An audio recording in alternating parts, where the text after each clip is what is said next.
Welcome to the Living Out podcast, helping people, churches, and society talk about faith and sexuality. Hello, and welcome to the Living Out podcast. My name is Andy Robinson, and you've joined us for episode 3 of our series aimed at church leaders. Now, we're talking about church leaders in a very broad context, so you might be a paid church leader, you might be an elder, a PCC member, a small group leader, or perhaps a mature church member hoping to influence others. Whatever context you're in, we hope this will be useful. And I'm joined by two of my Living Out colleagues who also have experience in church leadership. So, hello, Ed. Hello, Adam. Hello. Hello. Adam was far more enthusiastic with a hello there, which doesn't... I am in a freezing church hall. I'm showing what church leadership's all about by sitting in the corner of a freezing church hall on a Monday morning. But, you know, that's asking for a bit of sympathy for my unenthusiastic hello. Excellent. This is going to be fun, isn't it? So let me start by... we've all been church leaders at various points. So we're going to look in this episode at the theme of pastoral care, how we care for people and families in the area of same-sex attraction. So before we get into that, Ed and Adam, any amusing incidents from your history of helping people and trying to care for them? Go on, Ed. How long have you got? I mean... Yeah, I know. I mean, the worst one is when I fell asleep during a pastoral sort of conversation with somebody. They were telling me all about their love life, and it was good. I just fell asleep, and then when you wake up, you come to and you suddenly think, I had to pretend I was praying, because I just thought the damage I was going to do by telling this person that their love life was so boring that I fell asleep during it. So I don't know whether there's probably some interesting ethics to discuss there as whether I did the right thing, but I fell asleep during a pastoral conversation. That is just one of many, many ways in which I have got pastoral care badly wrong. And if anybody's listening, including the person whose love life I fell asleep during, my apologies. Okay, I will look out for you seeming to pray during future conversations. Thanks, Ed. Adam, any stories from your end? Well, sadly, this is a story which I seem to keep on having to relive. And this is where you're in the midst of a deep conversation with someone, and then you suddenly realise that you can't remember their name. and sometimes it's because I just don't know them very well, but we're having this really good conversation in this moment. And sometimes it's simply just my own stupidity, and I do know their name, but it's just dropped out of my head in this moment. And then you get to the stage where you're like, prayer is the most appropriate thing to do right now. But, yes. And then in my head, I'm like, do I now pray for them in such a way where I don't have to name them? Or do I just have to admit it that I'm really sorry, could you remind me of their name? And in this act of having to ask them that question, undermine them completely. Yeah. So you end up praying for my brother here or my friend here. So, yeah. Yes. Yeah. Thanks, Adrian. Sorry, easy joke. Yeah, funnily enough, mine is the reverse of Ed's. So my experiences of people falling asleep when I'm visiting them, particularly to be fair, I don't know, maybe a bit older, maybe I'm visiting them in a nursing home, which always means it's baking hot. And I've had several pastoral meetings where the person I've been speaking to has fallen asleep. And then you're just in the dilemma, do you just sit there? Do you wake them up? Do you leave? So if anybody's got any answers to what you do if you're in a pastoral meeting and the person you're talking to falls asleep, do let us know. But hopefully in the podcast we'll keep you awake with our lively conversation.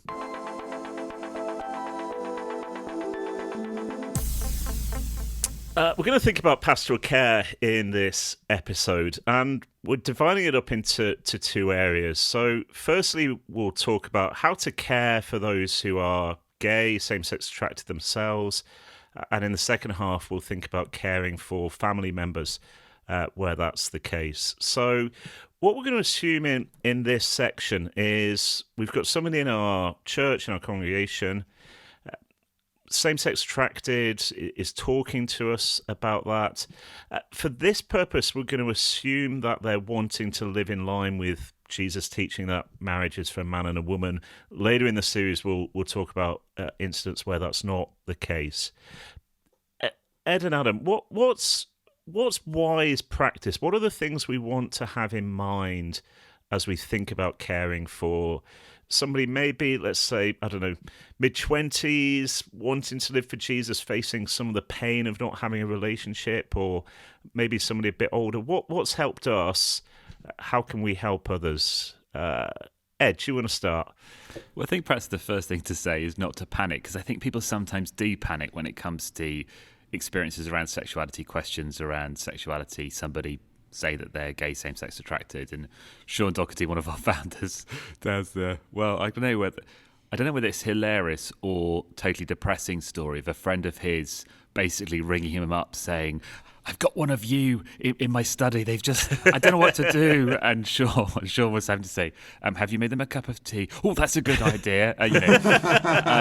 Just I think there is a danger of people panicking when it comes to interacting with people like us, and Sean tells that story, and I think it's just worth acknowledging that some people do panic and just need to be reminded, do all the normal things, make them a cup of tea, listen well, ask good questions, don't go into intrusive questions, ask them permission to ask them some questions, just do the normal thing that you do if you are trying to care for somebody, and don't panic would be the first piece of advice.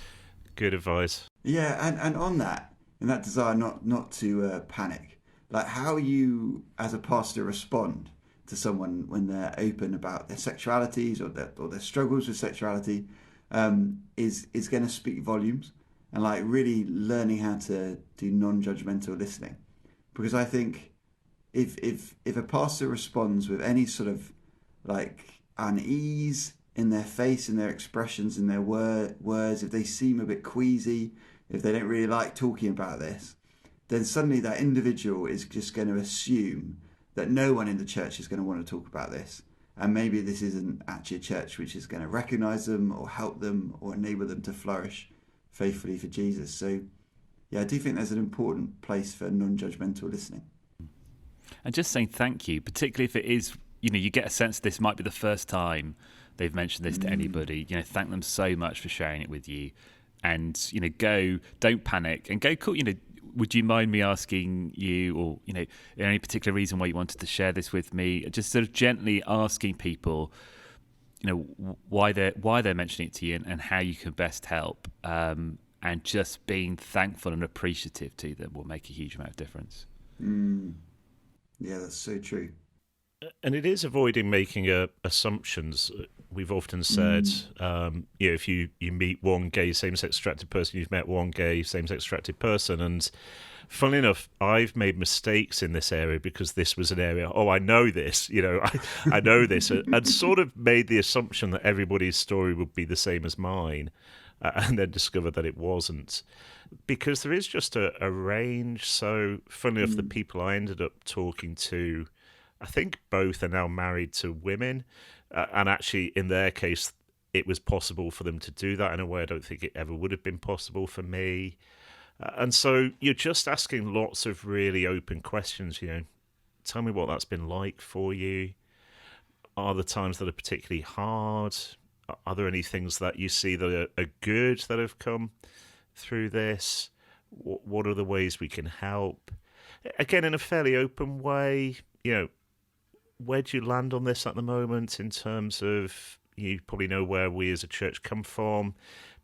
Is that where you're happy to be? Is that hard for you at times? Just asking loads of open, non-judgmental questions, so that if at some point towards the end of the conversation you're going to try and help somebody, you'll be speaking to the reality of their situation rather than a sort of imagined version of it. So lots of just really good open questions and listening alongside, as we said, really thanking them for having shared with us. That's so true, Andy, about not wanting to go into a conversation with assumptions, because I think I've learned from having lots of conversations now about sexuality that that actually someone's background and their culture is going to determine their experience and their ability to talk about sexuality quite dramatically. If someone comes from a very traditional background and culture, like there's a good chance I might be the very first person they've ever told, and they might not have the courage to tell someone else again for years. But also they might be so overwhelmed with shame, and actually that's the thing they really need to talk about, is how is how our union with Jesus Christ brings us from a place of shame to a place of acceptance.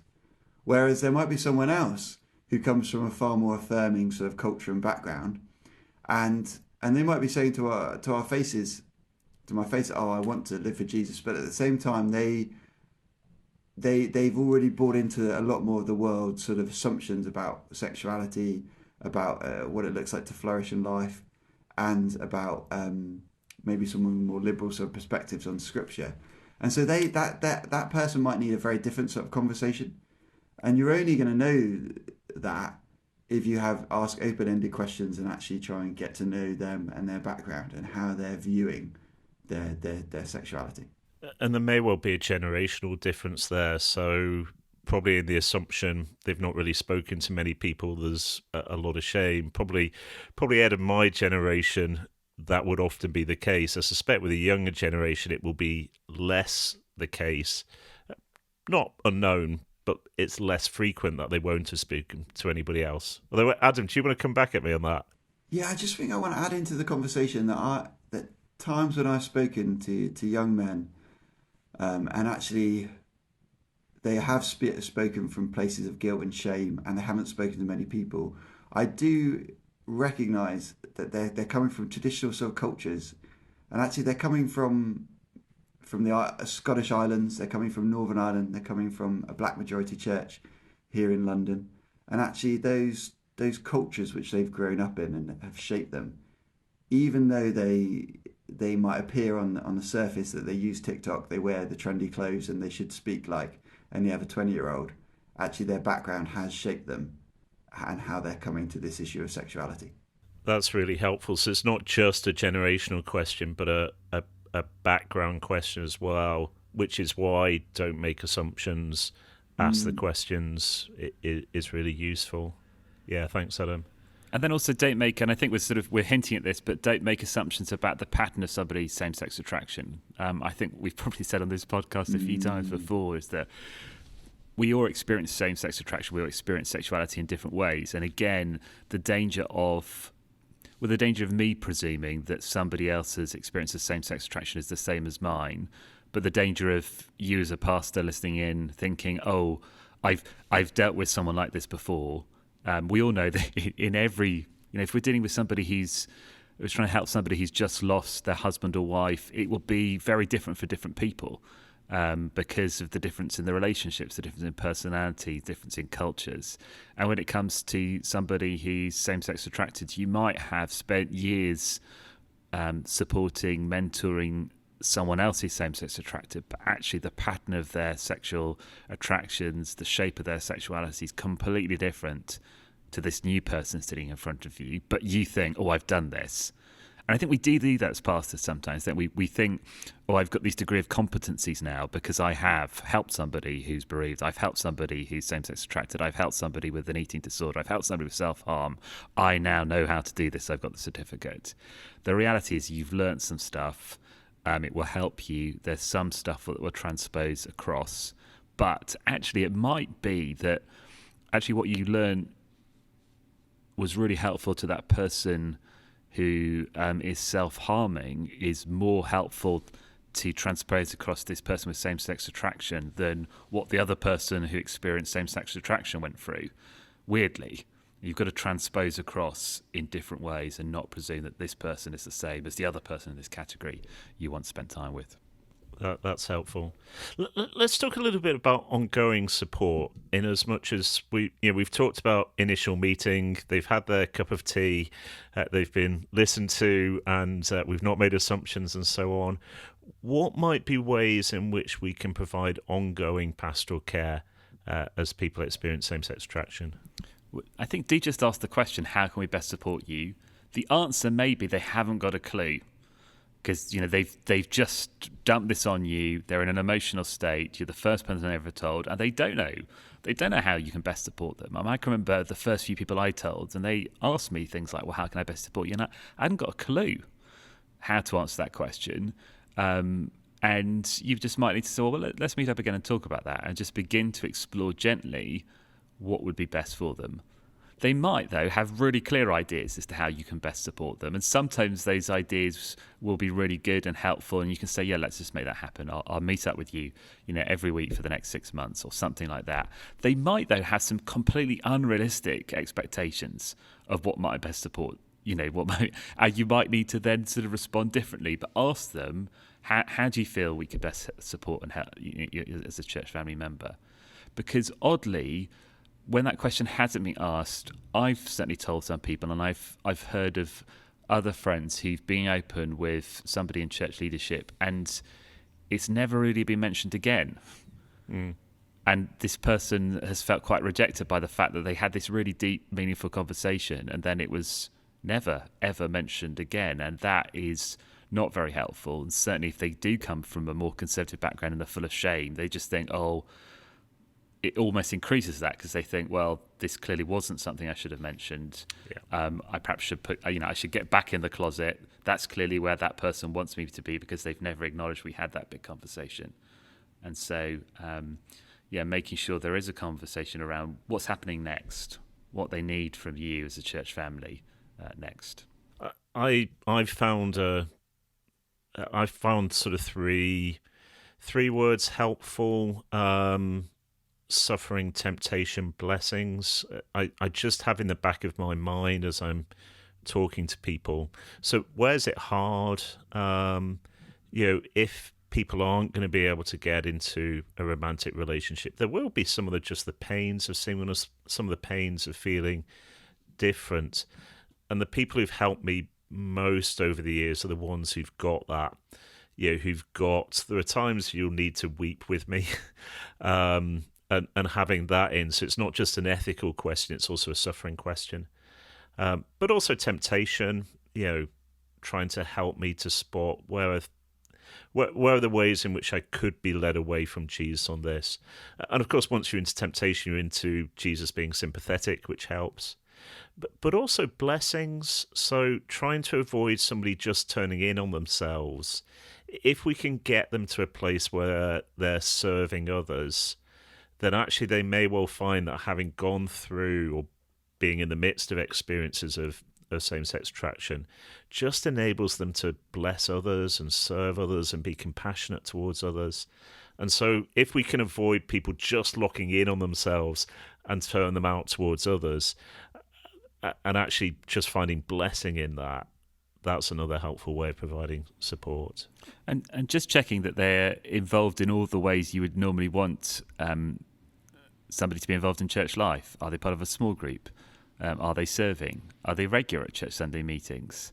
Would a prayer triplet be a good thing for them?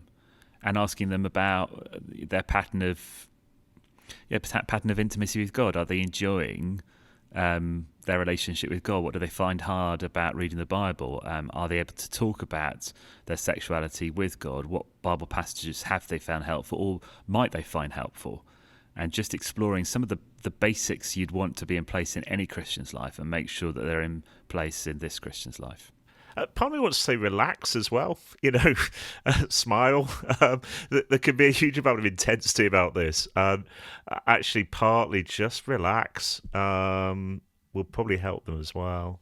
I think you just need to show people love. If they've been open and honest with you, they might be feeling wounded in that moment, and so you need to help them bind those wounds and show them love and care. I think you need to help draw them into that church family and make them feel like they belong.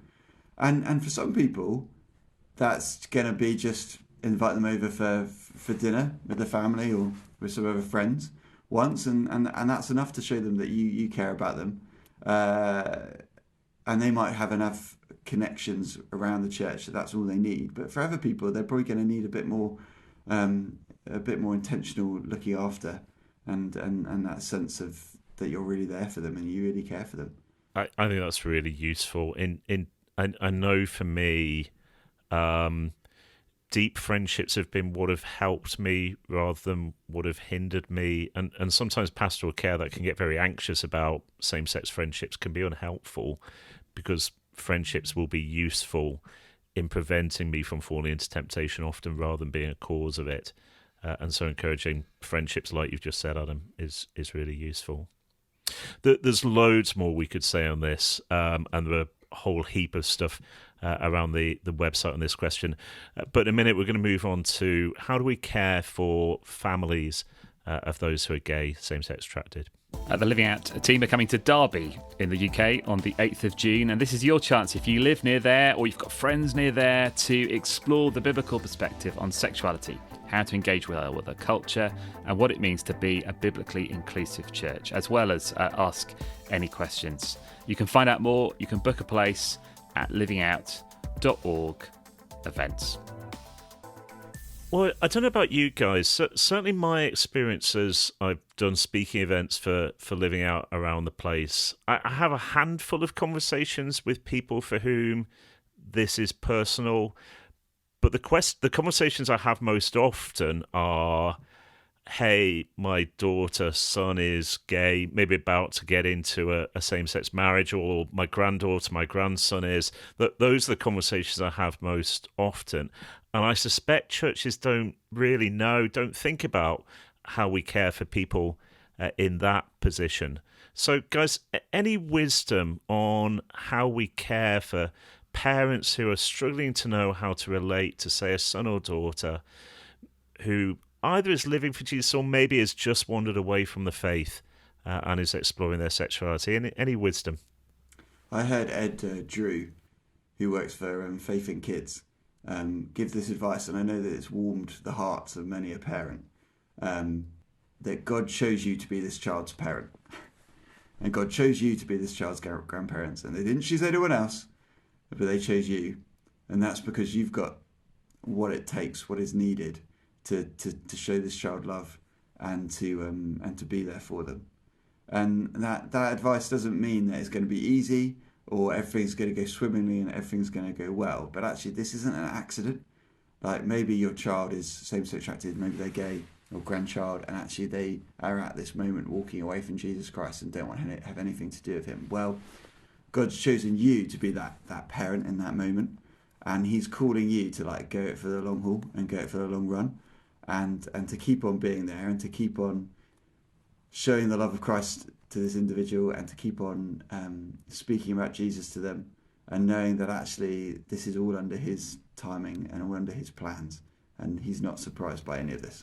I love that advice. And I also just wonder whether we should be having just general conversations with parents, grandparents about being parents and grandparents to just set the right expectations.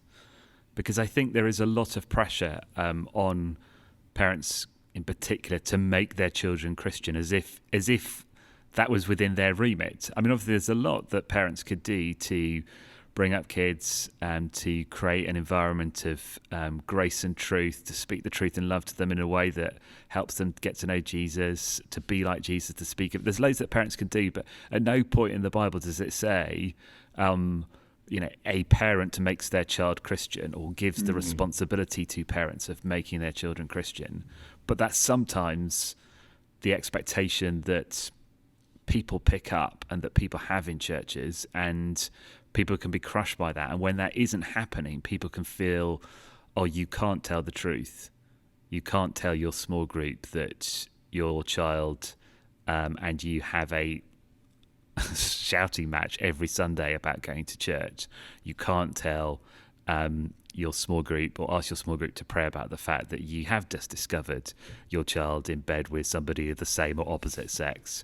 Or you can't say that actually, when somebody else is saying that their child's really got involved in the CU university, that your child has clearly not got involved in anything Christian at university. And it's an expectation thing, and it's an honesty thing, isn't it? That we create this expectation that parents can and should make their children Christian, and that all our children in our churches will somehow turn out Christian if only we've got things right. That's not the case. It puts far too much pressure on parents and on children often, and we just need to recognise that we can do what we can do, with that sort of attitude that Adam was sharing. But actually, our children's eternal destiny is something that we can entrust to God, and that they have a degree of autonomy about themselves. Part of having kids is allowing your children to grow up and make their own decisions. And sometimes we don't like the decisions they're made, but you sort of done your job when they actually are making decisions and they've grown up and made decisions, even if you don't like the decisions they're making. And thinking of church leaders, trying to acknowledge that probably from the front is really helpful. So I don't know about you, often if I was, say, talking about suffering, I would end up with a sort of default, I don't know, maybe you're struggling with ill health or bereavement or redundancy. Whereas often actually the things causing people most pain were often family stuff. And, just as over the years I trained myself to just drop same-sex attraction into lists like, maybe you're struggling with stuff like a sexuality you didn't choose. What I didn't do as well as I should have done, and now I'm trying to repent of, is just stop dropping into the list. I don't know, maybe for you the suffering is you're a parent watching teenage or adult children making decisions you wouldn't want them to make, and that's agony for you. Just dropping that in from the front so that people realise they're understood and they're cared for. We probably just need to pass to people from the front, as it were, a little bit by including them. Any other ways to help parents? Any ways in which we can see parents perhaps making mistakes in this area, and we'd love to try and help them to handle things differently? Parents being inconsistent. That's something that I often say to a parent who's understandably massively upset their gay child who's got a boyfriend, girlfriend, and they said, you can't come and you can't sleep together in our house, when they have allowed their heterosexual child to sleep with the partner they're not married to in their house. And understandably, the gay child has said, my brother's sister, it's unfair. Kids are really good at calling that out, and really good at calling that out even in their 20s, 30s, 40s, whatever it is. And just sometimes Christian parents not thinking through about how inconsistent they're being, that they don't approve of sex outside marriage between a man and a woman. They've applied that standard inconsistently across their children in a way that understandably has got the gay child thinking, you especially don't like me, or you're discriminating against me.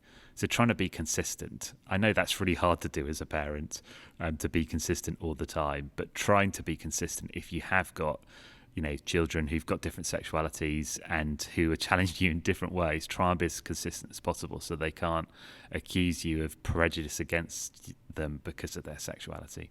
And I think you can't ignore the fact that this person has entered into this relationship. I think it will make conversation very odd to not talk about someone who your child or grandchild really cares and values.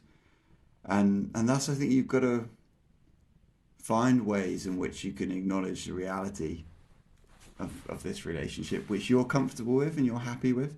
And for everyone, that's probably going to feel and look a little bit differently. But for one way I think I quite like is, actually, I can acknowledge that every person has been made in God's image, and that every person has gifts and skills and talents given to them by God. And so that's when I see anyone who's not a Christian, no matter what their sexuality is, who does something which is good and honourable, I want to applaud them for that.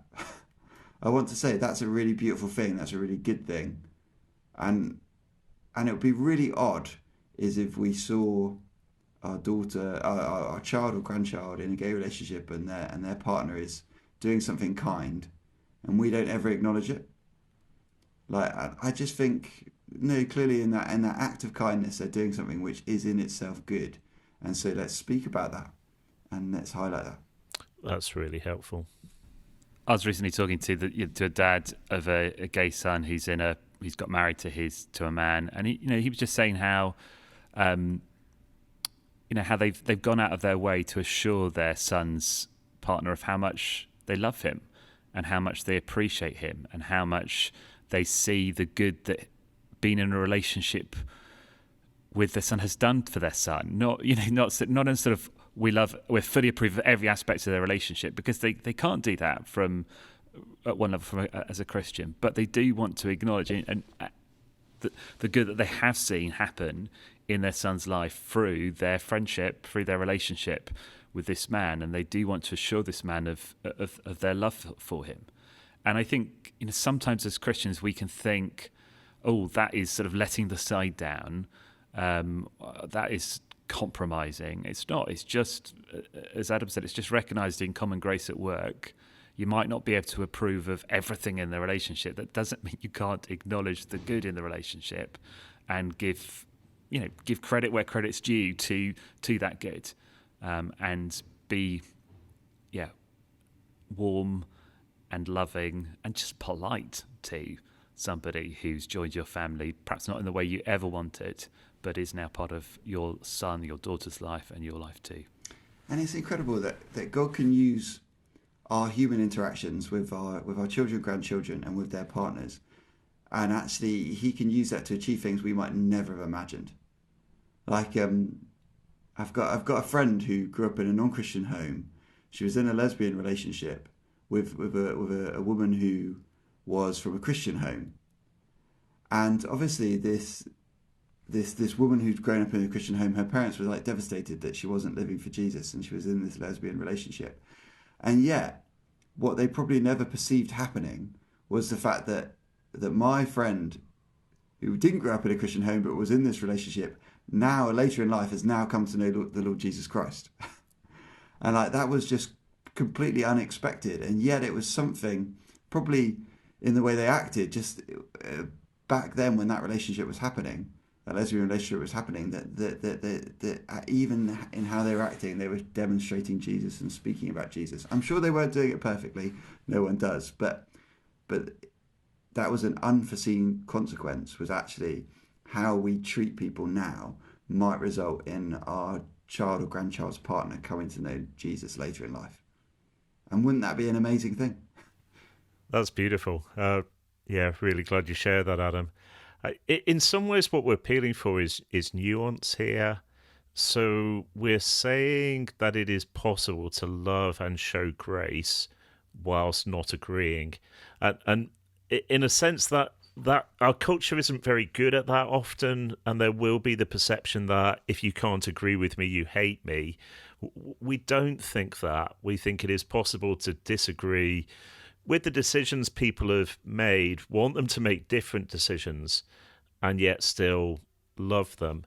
And as pastors or church leaders, it seems to me we need to say that, use that sort of language, because the way I've seen this go wrong, and again, it would vary from cultures actually. So in a more traditional culture, it will be, if I disagree with them, I can't show any grace to them, and that's where you perhaps have had gay children excluded from families and so on. I suspect increasingly, and these are the conversations I have most, would be to say, look, Andy, I used to agree with you on sexual ethics, but my daughter is gay, has got into a gay marriage with a lovely woman, and so that means I don't hold your position anymore. I can't tell you how many times I have that conversation these days. And that's because, again, you kind of think, well, to love them, I have to agree with them. And part of me wants to say we need to train people, actually on a variety of issues, but including this, to show grace and love whilst still disagreeing. And that seems to me where we need to help parents and grandparents actually to land. Yes, because I think we need to create a paradox in people's minds, don't we? The paradox of like, oh, Christians hate gay people, and yet this Christian seems to really love me. and when people encounter that paradox, suddenly their belief system gets thrown up in the air, and then say, oh, maybe Christians don't actually hate gay people, and actually maybe God doesn't hate gay people, and maybe God actually has some teaching which enables gay people to flourish within His church and within His people. But we're only going to get to that stage if we create that paradox in people's head that they think we hate them where actually we love them. Yeah, or for Christian sort of grandparents, parents, I know that my yeah, I know that my parents disagree with the fact that I'm in a sexual relationship with this man, but they really good at looking out for our kids and supporting as much as they do my heterosexual siblings and my heterosexual Christian siblings. Even though they've got loads more in common with them, they're just as loving and caring for me and my children. That's again the sort of paradox that would love to be in place. One of my favourite phrases, which annoyingly comes from Ed, actually is, our goal is to baffle people. Our goal is to leave people thinking, hang on, they're opposed to gay marriage, and yet they love like this. How does that work? And in a sense, the answer to which is we're trying to be like Jesus. Jesus has a really clear sexual ethic, and yet is constantly going towards people who aren't living in line with that sexual ethic. And we just want to train people to be like Jesus and help people through the hardship of this. So again, we'll need loads of sympathy for parents who are finding this tough. But in the midst of that, we're wanting to say, do you want to be like Jesus? So don't give up your sexual ethic, but go towards those who are busy running away from it. I think we're there. I mean, loads more we can say, but we have run out of time. So, Ed, Adam, thank you for sitting in cold church halls to share your wisdom with us. The next episode will be in 2 weeks' time. And in 2 weeks' time, we're going to deal with the question of how do we handle disagreement? So if we're trying to lead churches and people have got a range of opinions, how do we begin to work through that? But in the meantime, plenty of resources on the Living Out website. Feel free to check those out. Thanks so much for listening. Goodbye.